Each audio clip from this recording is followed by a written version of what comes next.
મિત્રો કેમ છો બધા મજામાં છો ને હું પણ મજામાં છું। તો આજે આપણે એક રેસીપી લઈને આવી ગયા છું। આજે આપણે રાજમા ચાવલ બનાવશું। તો રાજમા આપણે રાતે પલાળી દીધા છે, જો હવે એને બાફવાના છે ને ભાતે આપણે ચોખાએ પલાળી દીધા છે। તો આપણે ચોખાને બનાવવાના છે। તો આપણે હવે એને બાફવા મૂકીશું। તો કુકરમાં નાખી દઈશું। राते पलाળી દેવાના ને સવારે બનાવવાના હોય ને તો રાતે ને રાત્રે બનાવવાના હોય તો સવારે પલાળી દેવાના। એટલે અમારે બપોરે બનાવવાના હતા ને એટલે મેં રાત્રે પલાળી દીધા હતા। હવે ગેસ શરૂ કરી દઈશું।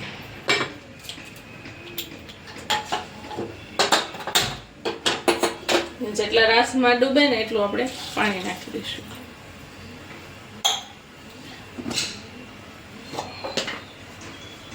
આપણે મીઠું નાખી દઈશું જેટલું આપણે ખારશ ખાતા હોય એ પ્રમાણે ને થોડી વાર એને થવા દે ત્યાં સુધીમાં આપણે ભાત નાખી દઈશું। આપણે કલાક પહેલા ને પલાળી રાખ્યા હતા, લાંબા ચોખા આવે નીચે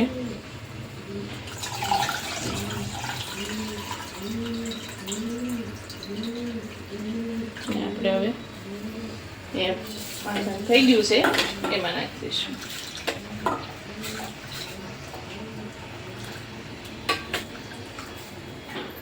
એમાં પણ થોડું મીઠું નાખી દઈશું, થોડુંક જ નાખવાનું।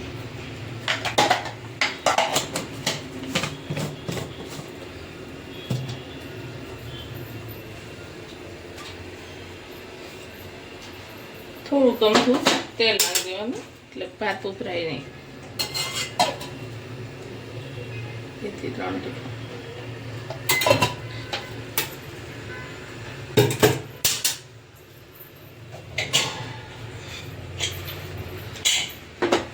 ને હવે આમાં થોડોક એવો સોડા ખાવાનો સોડા આવે ને એ થોડોક નાખવાનો એટલે એક સરખા બધા સડી જાય।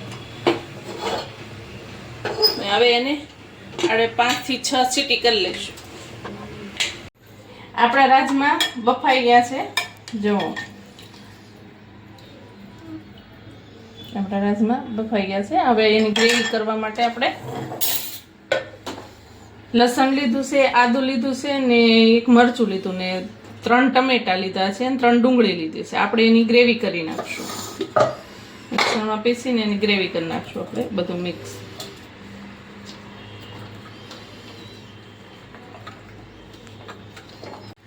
આપણી ગ્રેવી પીસાઈ ગઈ છે, જો આવી રીતની ગ્રેવી રાખવાની ને એમાં ક્યાં ક્યાં મસાલા જોઈએ, હળદર છે, મરચું છે, ધાણા જીરું છે ને હિંગ છે ને આ સૂકું લાલ મરચું છે, અંદર તમાલપત્રો છે ને તજ છે ને લવિંગ છે, જીરું છે, મીઠું છે, ગરમ મસાલો ને ખાંડ ને લીંબુ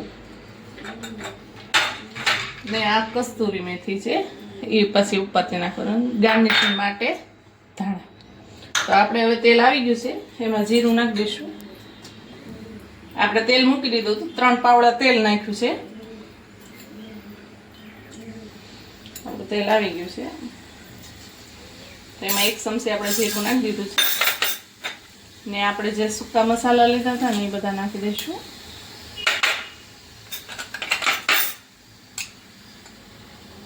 પછી આ થોડી હિંગ નાખી દઈશું આપણે ને કલર સરસ આવે એટલે તેલમાં જ તે આપણે હળદર નાખી દેવાની। તો 1/2 ચમચી હળદર લીધી છે, આપણે ગેસ ધીમો કરી નાખવાનો ને હવે આ જે આપણે ગ્રેવી કરી હતી એ બધી ગ્રેવી નાખી દઈશું।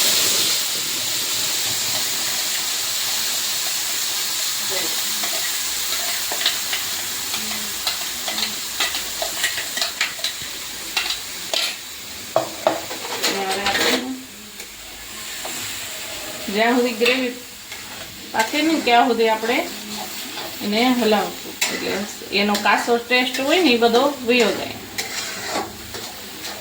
ને આપણે જલ્દી પાકી જાય ને એના માટે આપણે મીઠું નાખશું। મીઠું આપણે રાજમામાં નાખ્યું હતું બાફવામાં એટલે થોડુંક આમાં ઓછું નાખશું, એટલે આપણે 1/2 ચમચી મીઠું નાખશું।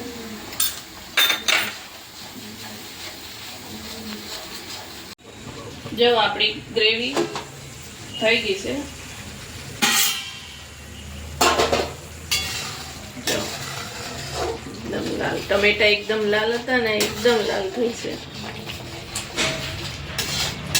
હવે આમાં આપણે મસાલા કરી દઈશું. તો જે આપણે ધાણા જીરું ને લાલ મરચું લીધું હતું ને એ નાખી દઈશું. ને થોડોક ગરમ મસાલો નાખી દઈશું, અડધી ચમચી.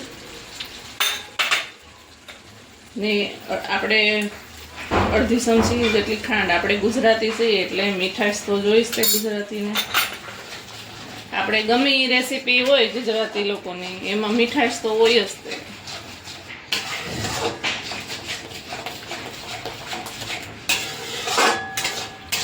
જો આપણે ગ્રેવી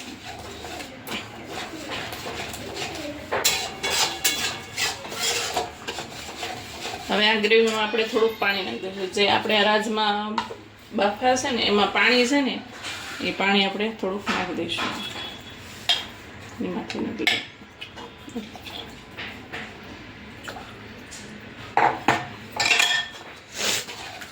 એને ઘડીક લાવશું આપણે. થોડાક રસા જેવા રાખવાના, કે આપણે ભાતારે ખાવાના છે ને એટલે થોડોક રસાવાળા ખાવાના આપણે.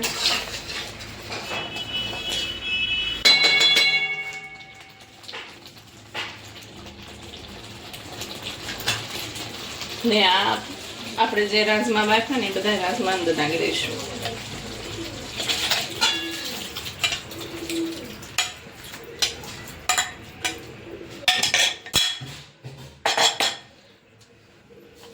ને હવે એને હલાવશું, થોડી વાર આમાં થવા દઈશું.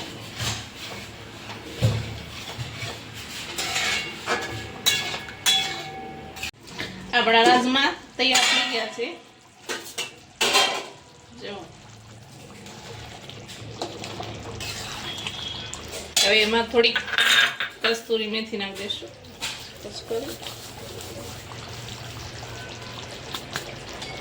અને હલાવી નાખશું.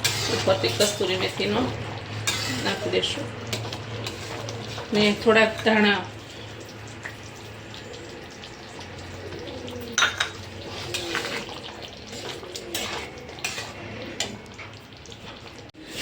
આપણા રાજમા થઈ ગયા છે તો આપણે હવે સર્વ કરીશું. એની માટે આપણે સર્વિંગ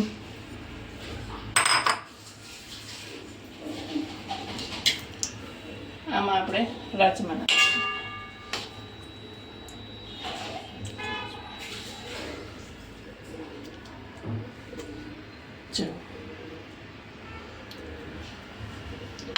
અને ઉપરથી થોડુંક લીંબુ, કાંદા.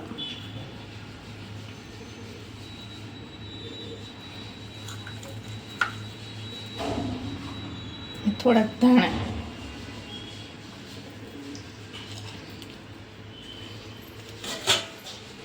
આપણા રાજમા ચાવલ તૈયાર છે. તો જો તમને મારી રેસીપી સારી લાગી હોય તો લાઈક કરજો, શેર કરજો, સબસ્ક્રાઇબ કરજો. જો સારી લાગી હોય તો તમારા ઘરે પણ બનાવજો.